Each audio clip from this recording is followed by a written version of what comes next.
Nam-myoho Renge-kyo, Nam-myoho Renge-kyo, Nam-myoho Renge-kyo, Nam-myoho Renge-kyo. Science has sent orbiters to Neptune, eradicated smallpox, and created a supercomputer that can do 60 trillion calculations per second.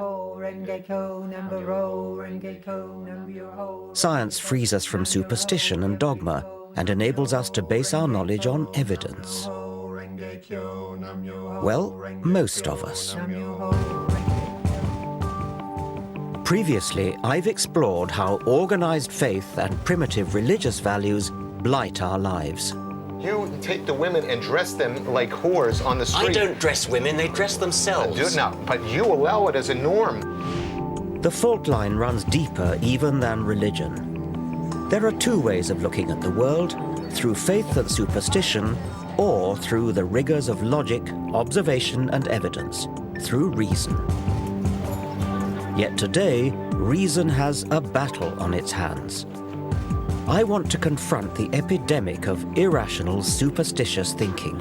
Would you understand somebody on the spirit side with the name Charles? I believe that I give... You really believe it? I believe absolutely Seriously, 100% that it's true, because it's been proven to me against my rationality.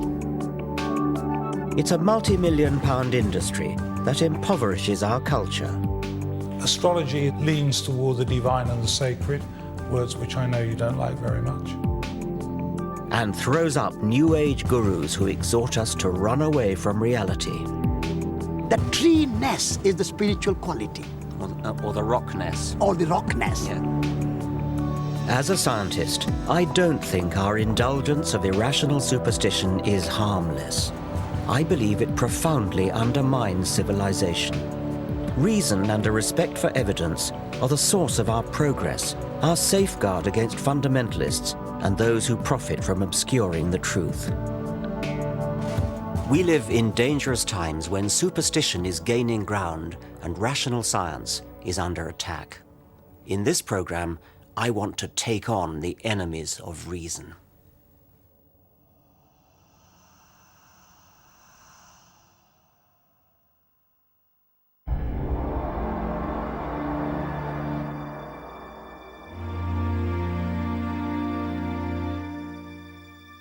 "300 years ago, in the Age of Enlightenment, scientists and philosophers from Galileo to David Hume had the courage to stand up for intellectual principles and reason.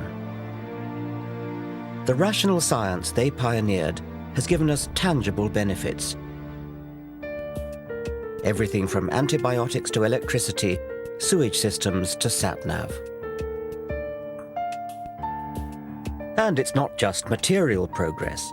Increased life expectancy, health and leisure provided by modern medicine and industrial technology have given more people more time than ever before to educate themselves, express their creativity, and ponder existence. And yet, into this better world that reason has built, primitive darkness is coming back, a disturbing pick and mix of superstitions. Where better to start my journey than a New Age fair? Hello, what do you do? What sort of readings do you do? All kinds. I do the tarot, Yeah. and then I also do the crystal ball. This is George. Hello. What can you do for me? All right, well, we can take it over a photograph. All right, I'd like that, yes. What do I do? Just sit on the throne there? Just take a seat, please. Shall I take my glasses off?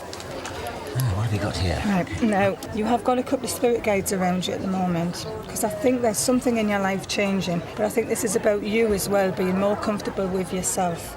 Now, what you have here is you have somebody in spirit who's really, really close to you, and they've got their arms around your neck. Well, that's very nice to know.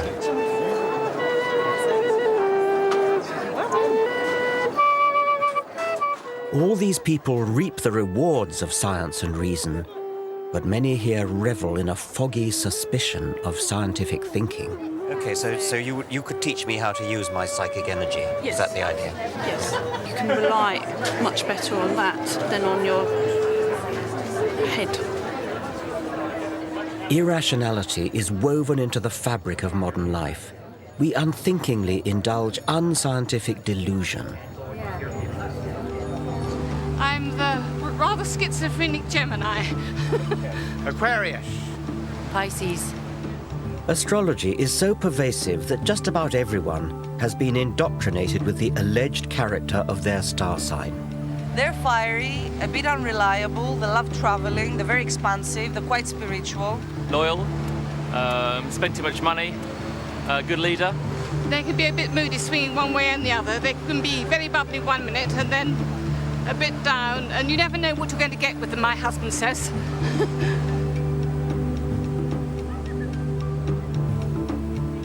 A full quarter of the British population claim to believe in astrology. That's more than believe in any one of the gods touted by religions. Day in, day out, astrological horoscopes get far more newspaper column inches than science. Amusingly, it falls foul of our modern taboo against lazy stereotyping. How would we react if a newspaper published a daily column that read something like this? Germans. It is in your nature to be hard-working and methodical, which should serve you well at work today. In your personal relationships, especially this evening, you will need to curb your natural tendency to obey orders. Chinese. Inscrutability has many advantages, but it may be your undoing today. British. Your stiff upper lip may serve you well in business dealings, but try to relax and let yourself go in your social life. And so on through 12 national stereotypes. Of course, the astrology columns are not as offensive as that, but we should ask ourselves exactly where the difference lies. Both are guilty of facile discrimination, dividing humanity up into exclusive groups based on no evidence.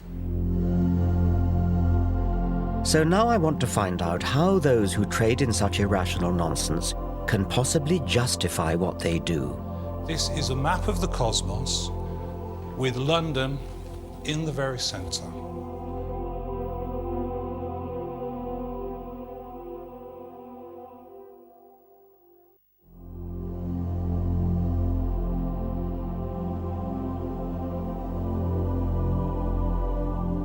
I always thought that by the 21st century, science and reason would have long since cleaned up. And yet every day of the week, we're encouraged to retreat into the fog of the superstitious past.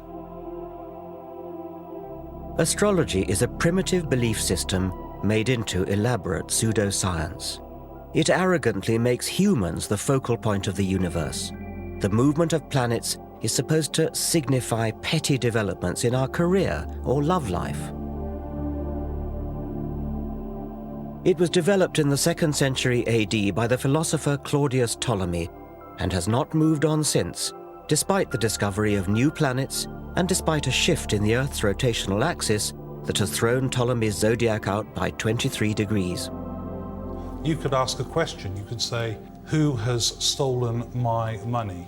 It never made sense when it was first invented, and it makes even less sense now. Read it off as though you mean they get it right. Do you think there's an actual physical influence of the planets that somehow beams down and influences us, people? I think it's very hard to see that. I think if you try to understand astrology as a causal agent, right, I think that's hard to imagine how that would happen.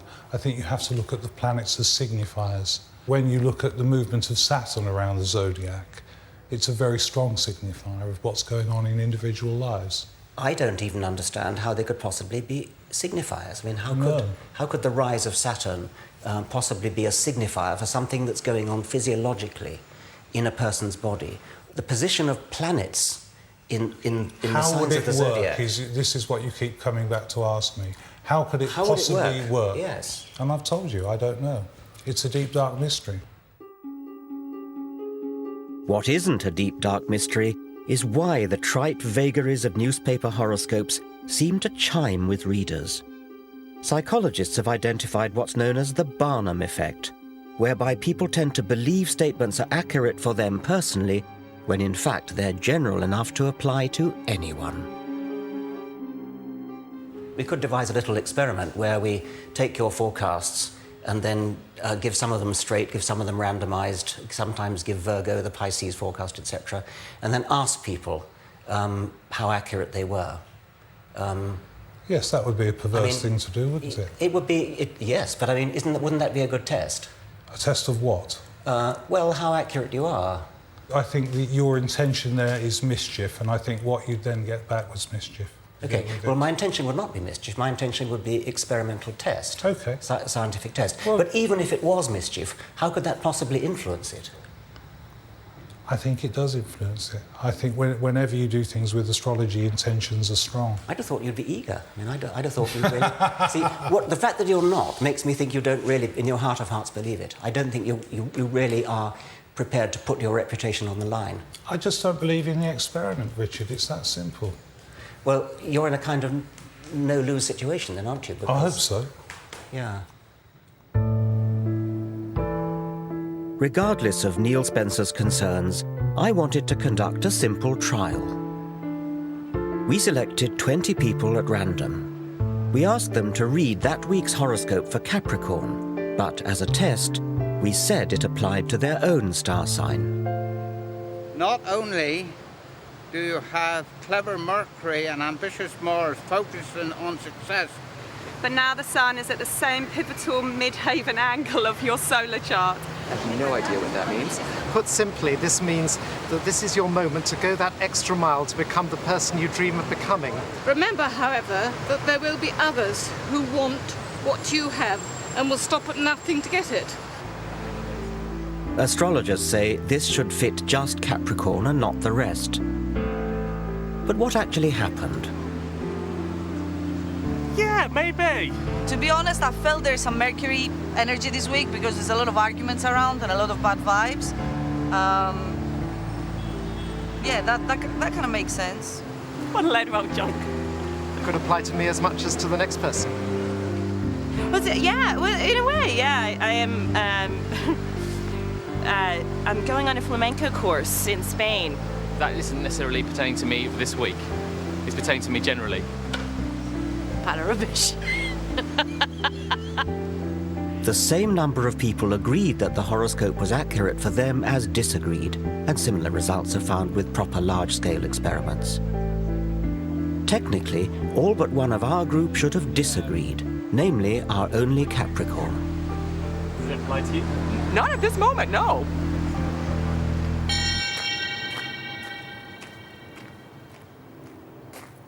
Am I taking this too seriously?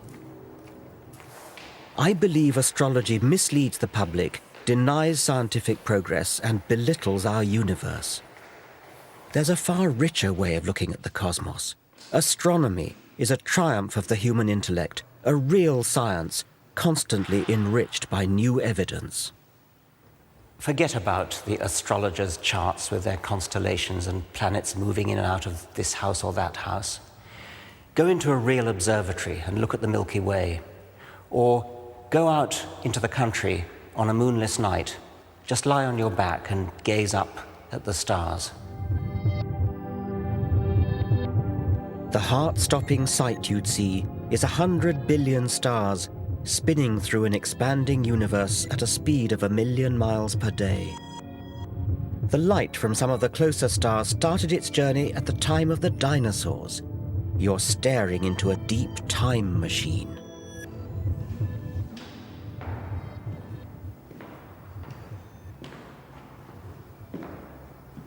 And yet, even as science unravels these natural wonders, our society is drawn to the slim pickings of supernatural belief. Half the British population now say they believe in paranormal phenomena. Over 8 million of us have owned up to consulting psychic mediums. What I want you to do, Richard, for me is just to pull me out 8 of them, please. Simon Goodfellow claims that, with these cards, he can use his psychic powers to tune in to the spirits of dead people around me. 7, 8. These voices from the past can apparently give him a glimpse of my future. Lovely, Richard, thank you. Now, I feel he's giving me the initial G with his name. OK, now I feel with this man as well, I feel he was a family member. And I also feel very strongly with something to do with advertising that was in, something to do with newspapers with him as well. Now, I do feel with him as well, he's telling me about changes that are coming up in your life at the moment. I see total changes in how you're working to how you will be working in the future. The word Simon seems to be fishing for is retirement, the obvious next step for most 60-somethings. It won't be as hectic and it won't be as active for you, and I do feel you have to grasp that when it... This could apply to anyone my age, but can Simon back up his more precise statements? What was that male relative with a G? What was that about you said earlier on? Right, the male relative with a G, right. I do feel with him, I don't feel he was a family member, but I do feel with him, right, it was some connection. I thought you said he was a family member, Did I say that? Did I with a family member? Yeah, I think you did.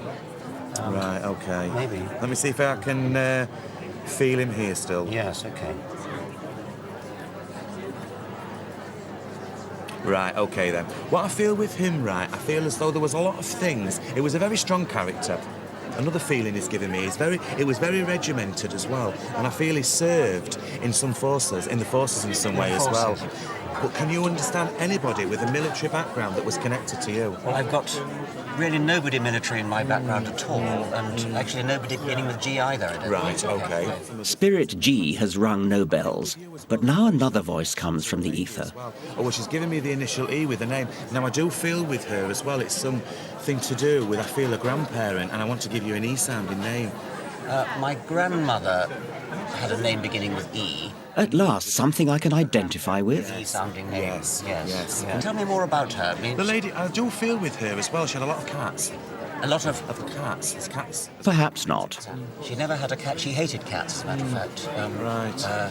She liked dogs, but she hated Right. cats. Well, I can understand. Not everybody, though. What you've got to also remember with this as well, not everybody can relate to everything that a reader will say. No. Not everybody. I mean, I've had people like yourself who have... Extraordinary claims require extraordinary evidence.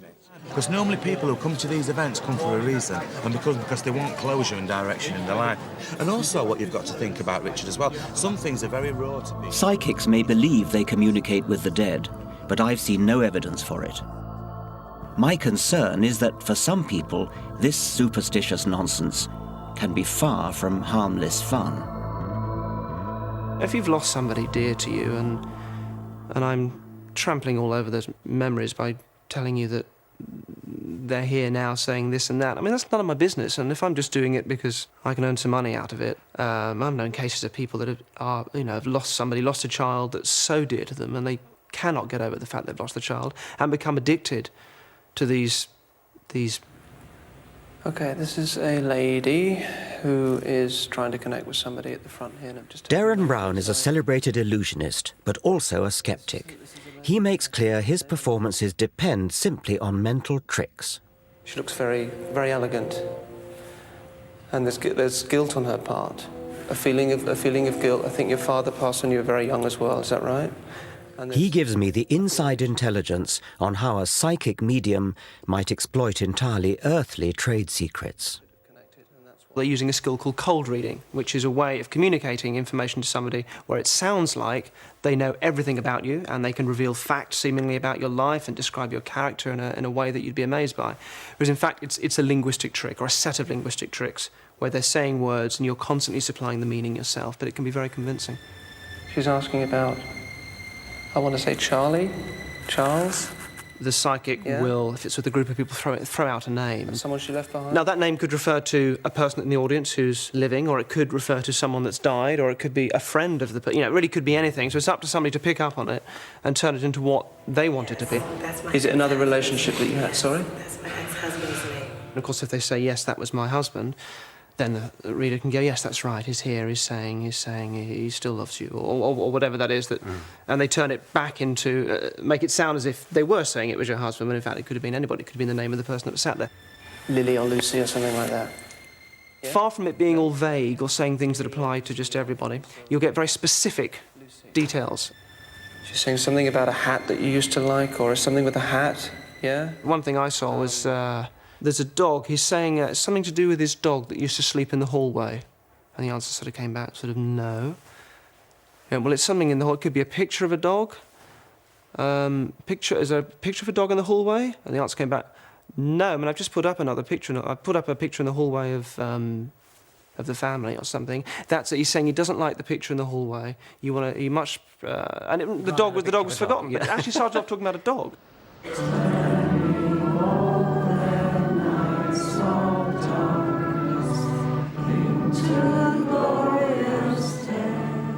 There's a network of over 500 spiritualist churches across Britain. Here, Tuesday night is séance night.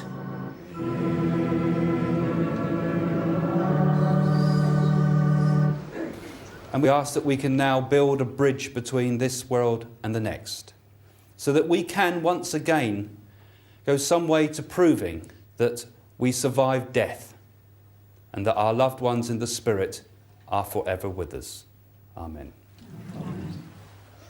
Okay, I expect most of you are familiar with spiritualism, but those that... Spiritualism makes a nod to God, then it descends into a darker world. The real draw here is when the dead start talking inside the medium's head. Okay, well, the first link that I want to do is I feel I've got somebody giving me the name Charles. And I want a gentleman on the spirit side that passed with chest conditions with this. And there's something about a name that sounds like, it sounds a bit like Devon, but I thought I could hear, could be Davon or Davenport, something like that. And I feel over this side somewhere. Can anybody understand this so far? The lady close to the bookshelf there. Would you understand somebody on the spirit side with the name Charles? No, but I have a home in Davenport. You have a home in Davenport? Yeah. Okay. Isn't what you're doing cold reading? Well, depends what you call cold reading. This is something that a lot of the rationalists have come up with, is saying that what you do is you say something and people basically make it fit. So I'll see if I can find the Charles in a minute, but let me just give you a few things that I can feel about you. Has there been a few problems with a stomach condition around you? Because I feel as if I want to go to my stomach and I feel uncomfortable there. Does that make no sense to you whatsoever? No. Well, would you understand then a lady that I want to connect with on spirit's side that would suffer with the stomach condition? Yes. Because I'm being given the stomach condition, Yes. okay? And I feel with this lady, I want someone that's a fairly comfortable build, I would say, a bigger build lady, not a slight build lady that's given me this, yes? Yes. Yeah? I think when you really examine the evidence of what myself and other mediums do, you will find that a large proportion could never be explained away by something like cold reading. It's because there are sometimes such specific details that come through. And I'm seeing like a painting, or a print it would be, of a painting that looks like a Stubbs painting. You know, the ones of the horses and the pigs and things like that? The lady in the white at the back there, I'm not around you, am I? Oh, I hate it when I can't find the link. Let me see if I think if I were talking to someone in the spirit world, I'd say things like, what's it like being dead? Can you see the whole of the universe?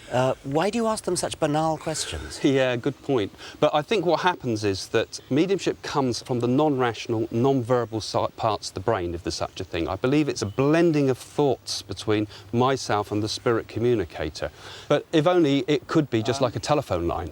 Let me just see if I can get a little bit more information from her first. If you've convinced a person that that's their grandmother to the point that they're actually crying, I mean, surely those tears enough are perhaps proof that they've had proof that that really is their grandmother that's making the communication. It could indicate just desperate wishful thinking, perhaps. Now, don't feel I'm with a Stephen Bennett, but I've got those things I want to bring together somehow with particularly a car crash. My friend Ben died in a car crash and his best friend was called Steve. Your friend Ben Parson, but it's not Bennett, as I said, but it was Ben. Let me see if I can describe Ben to see if we can... Beyond whether it's true or false, what concerns me as well is the exploitation of often vulnerable people. Can I say, when you were buying the new shoes, had he been on your mind at that time?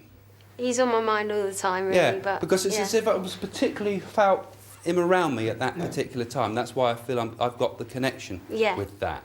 And, you know, his message is really, in a way, sorry. Because he can't... Do you feel it might actually be damaging to some people, stopping them from letting go after they've lost somebody that they love very much? It's a good point, but a lot of people bring up that. But I believe that it does help people to progress and move forward. He gives me the feeling that... But do people move forward, or do they get addicted to a spiritual hit? Most of this congregation are regulars. Craig Hamilton Parker's grasp here seems impressive until it transpires that he's already read this bereaved girl before. He actually had a tyre on the left hand, side of his car changed before the accident, and the police thought there was something to do with that. And I had a message from you before saying it was something to do with the tyre. I've given you a message about him before. Okie dokie, I can't remember that. But anyway, I want to sort of feel his... I believe what I do is absolutely true. I believe that I give... You really believe it? I believe absolutely Seriously, 100% you believe it? that it's true, because it's been proven to me against what I believe is against my rationality. But it's been shown to me so many, many times that life continues. And personal proof that I've had that has given me proof of my father pass of continuation of spirit. I mean, incredible things that are so very personal and subjective, they're hard to argue a case for. But for me, it's been life transforming. And I believe, as I was helped, I can help others.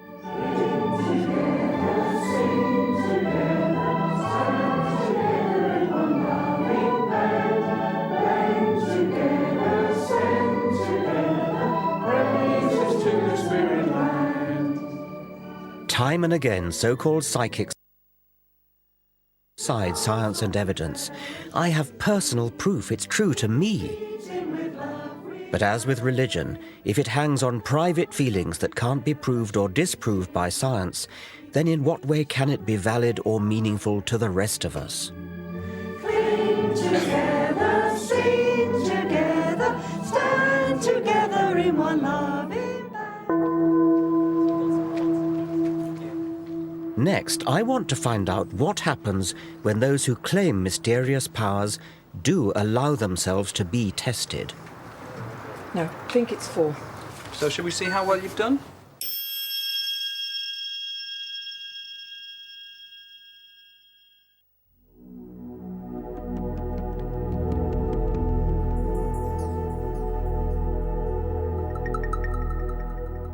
I want to show how scientific reason is always the best way to look at the world and explain the dangers of superstition.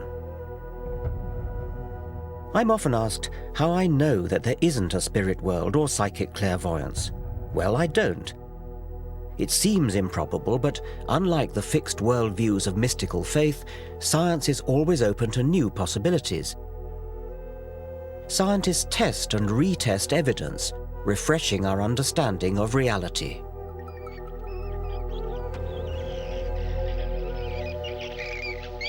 Until quite recently, scientists didn't know how bats fly around in total darkness. Could they have paranormal extrasensory perception? In the 1940s, the American zoologist Donald Griffin demonstrated experimentally that bats use sonar, echolocation of their cries. Back then, sonar was brand new military technology, and the theory that it was natural to bats outraged some of Griffin's colleagues. But the more scientists tested the evidence, the more robust the theory became. They found out exactly what the bat cries were like, how they work, how the brain works. Everything about it added up to a complete picture of mutually supporting evidence that this really was a fact. It's this cumulative build-up of corroborating evidence that distinguishes the discovery of bat sonar from alleged paranormal effects. The so-called evidence for psychic phenomena is not robust, but will-o'-the-wisp. The more we look at it, the weaker it becomes. The alleged detection of water through dowsing is not obviously ridiculous. It might work, but does it? The only way to tell is through a rigorous experiment. How does dowsing work? That's the #1 question, and nobody can answer you. Well, I reckon I'm convinced that something is helping me to dowse. One of the earlier chaps thinks it's God. How do you do it then? What's your principle of dowsing? I think the question, and I expect God to respond in a way that I understand. I'm going to expect the right-hand one to point to the camera and the left-hand one straight forward. Yeah, okay. Look, it's following round. Yeah. And have you done the test yet in the tent? Yes, I did. Yeah, and what was the result? I was going to get 6 right, 100%. Yeah, and what happened? 1. So what do you make of that, then? He's having his laugh, isn't he? He loves a joke. Yes. You don't realise. Do I get second goes at it? Oh, yeah, you can have as many goes. The psychologist Chris French thinks there may be a simpler explanation. He has devoted his career to investigating claims of the paranormal. And now he has set up this test for dowsing, a properly controlled double-blind trial. In each of these rows, just one container, chosen at random, holds a bottle of water. All the rest contain sand.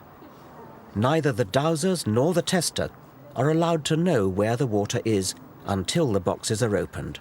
So there are no unintentional giveaways. Have another go. Safeguards like this make the double-blind trial one of the crowning achievements of scientific reason. Okay, put it on the end one then. Number 6 again. I'd say so. Okay. Right.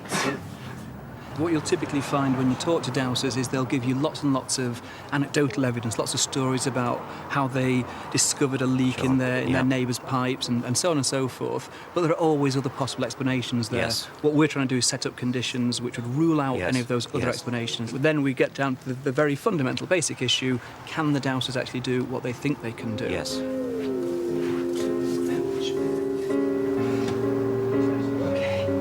I think it's 4. No, I think it's 4. So shall we see how well you've done? This is sand. In that case, I can't do this. This is the waters in number 5. Sand again. This time, guess was bin number 3. And this time you're correct. That's water. I'm afraid that's sand. Yes, well, actually, there are 2 possible words. Final trial, it's sand again, I'm afraid. In that case, I'm 100% wrong again.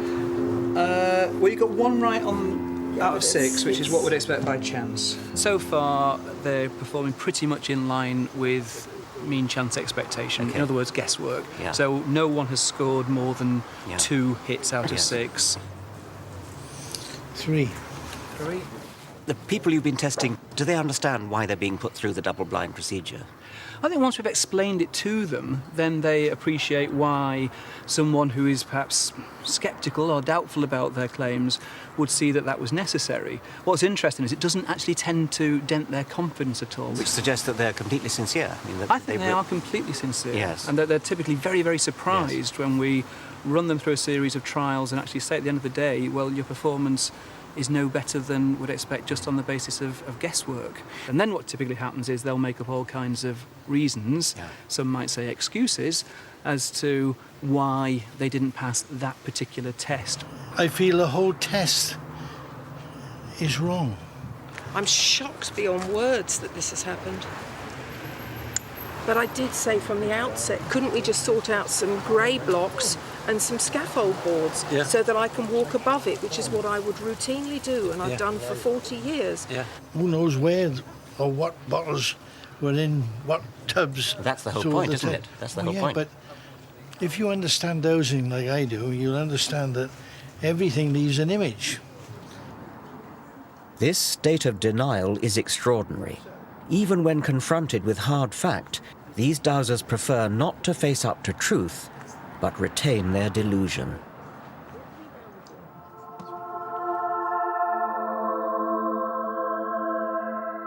Rather than adapt to evidence, many of us, it seems, remain trapped in ways of thinking inherited from our primitive ancestors. Irrational belief, from dowsing to psychic clairvoyance, has roots in early mankind's habit of attributing spirit and intention to natural phenomena such as water, the sun, a rock, or the sea.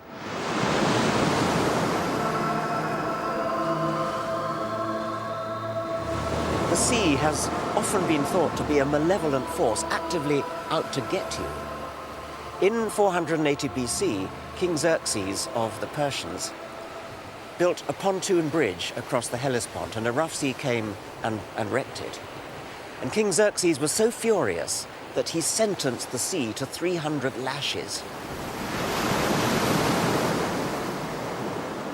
I wonder whether there's something of King Xerxes in all of us to this day. We don't want to believe that things just happen. We want to believe that there's some kind of deliberate intention behind everything, even where inanimate objects are concerned. And perhaps that is the key to humanity's belief in the supernatural.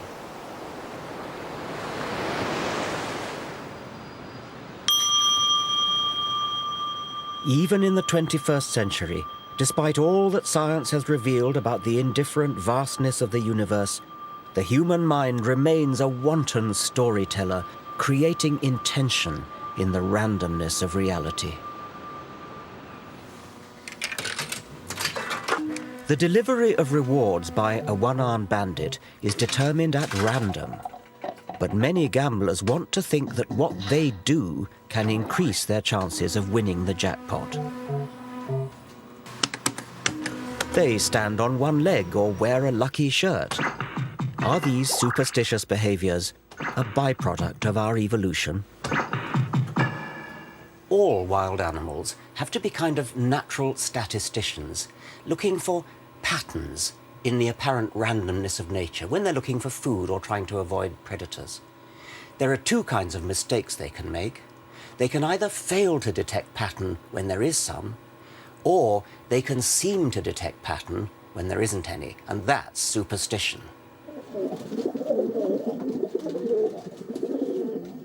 "60 years ago, the American psychologist B.F. Skinner investigated the behavior of pigeons, rewarding them with food when they learnt to peck a key in the feeding apparatus.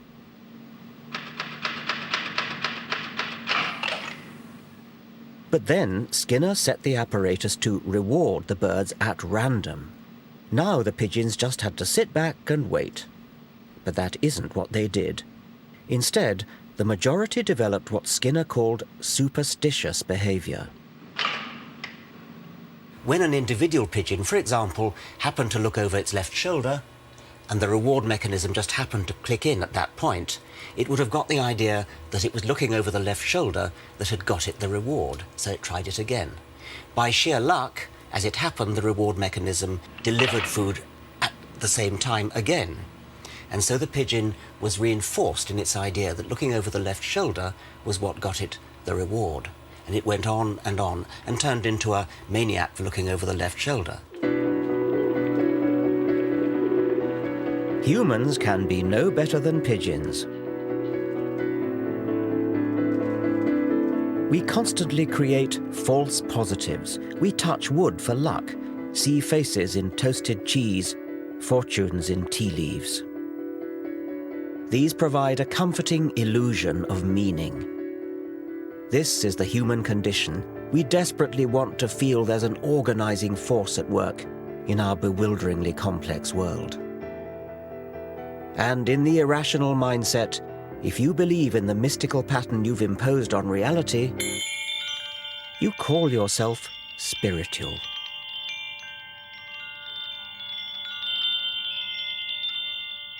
Spirituality is a prized commodity.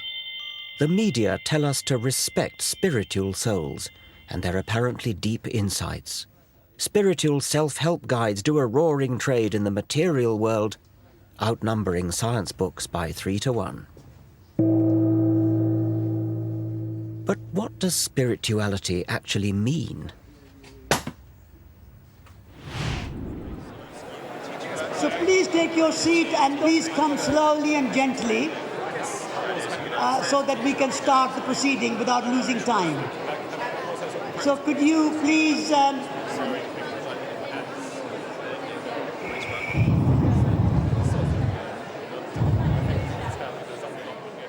Satish Kumar is the editor of Resurgence, an ecological magazine at the sandal-wearing end of the Green Movement, and he counts amongst his many fans Prince Charles and the Dalai Lama.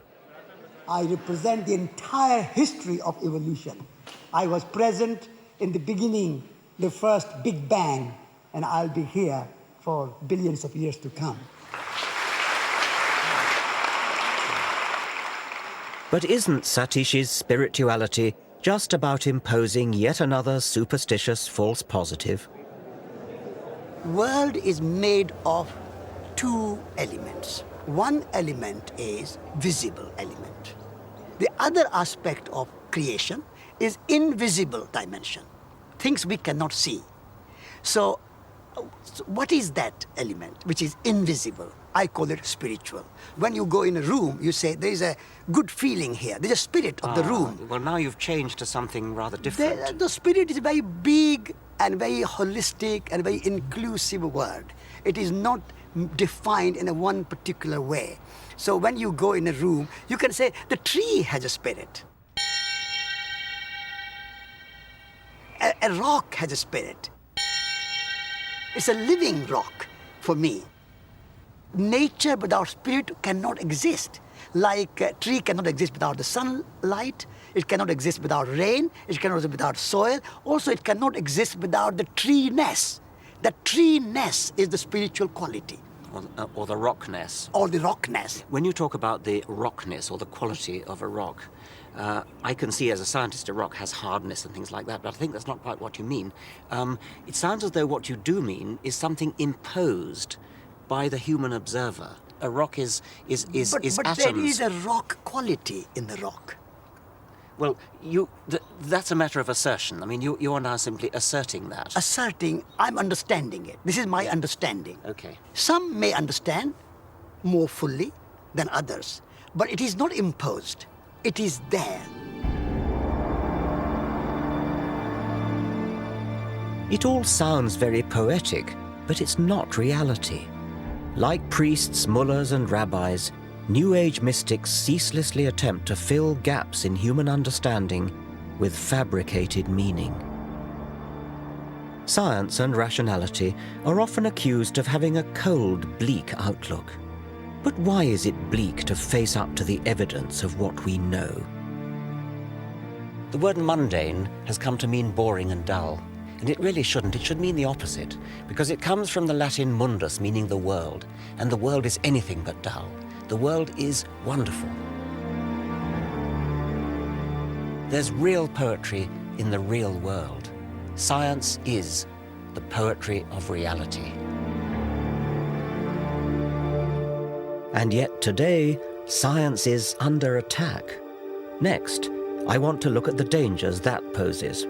Why do I have to trust, the GP? Why do I have to trust the Royal Society? I think you're so close to being right, but yet you're damn wrong.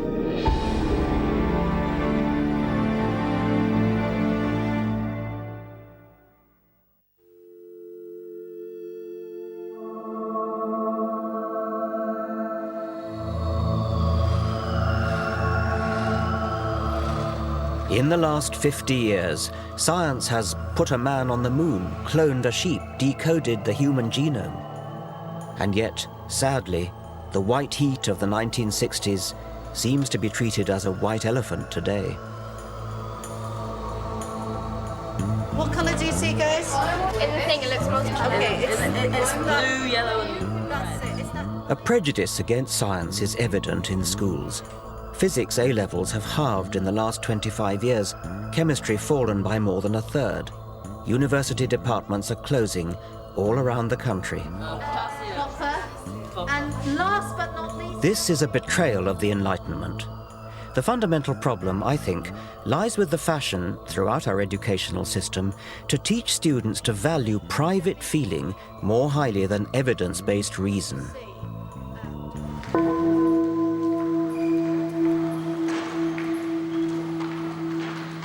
This is rooted in the postmodern relativist agenda.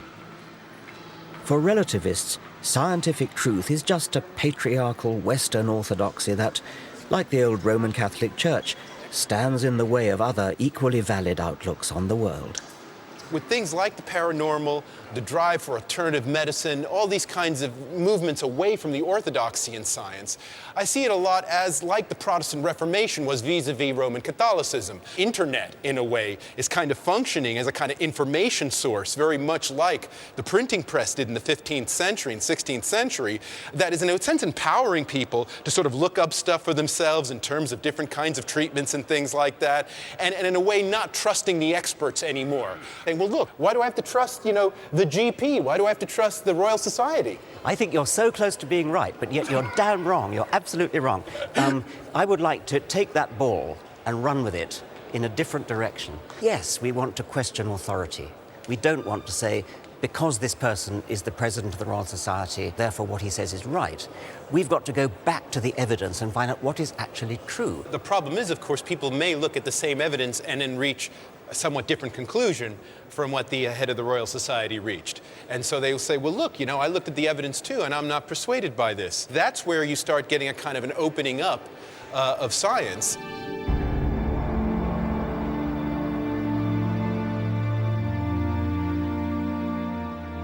Steve Fuller is of course right that the internet is revolutionizing how we use and consume information. But the impersonal algorithms of internet search engines do not weed out robust evidence from unsourced, uncorroborated assertion. Wikipedia World presents both great opportunity and huge danger. Paranoid conspiracy theories circulate unchallenged. Sometimes they're relatively harmless, like the rumor that NASA faked the moon landings, which is a bit of a joke because the evidence for going to the moon is so strong. But how about the malicious and utterly unfounded rumor that 4,000 Jews were tipped off by Israeli agents not to go to work in the World Trade Center on 9/11? It's one of the nasty lies circulating as truth in the blog community of racists and religious fundamentalists. Now such people can find each other anywhere in the world instantly, whipping up scares and reinforcing their paranoia and delusions. As evidence is devalued, even medical progress has become a target. Her lungs had gone into spasms. She was vomiting. Hundreds of families blame the MMR vaccines for autism, brain damage and meningitis. When one report, now widely discredited, wrongly linked MMR vaccine with autism, an innuendo circulated that the establishment was conspiring to risk our children's health. It led to hundreds of thousands of parents failing to protect their offspring from the threat of measles, a serious disease that, in Afghanistan, kills 35,000 people a year. This is the world of private hunches and no respect for evidence. Reason has built the modern world. It is a precious but also a fragile thing, which can be corroded by apparently harmless irrationality. We must favor verifiable evidence over private feeling. Otherwise, we leave ourselves vulnerable to those who would obscure the truth.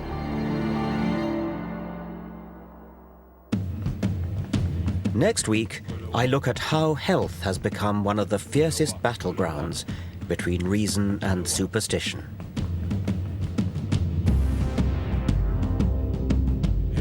Starting next on E4, a telling word association test for the Big Brother housemates. And More 4 is getting to the heart of Britain's childhood obesity problem in Supersized Kids. Film 4 is showing Pitch Black, the cult sci-fi movie that shot Vin Diesel to fame. Here on 4, how far have 3 children who came to Britain 2 years ago embraced their new home?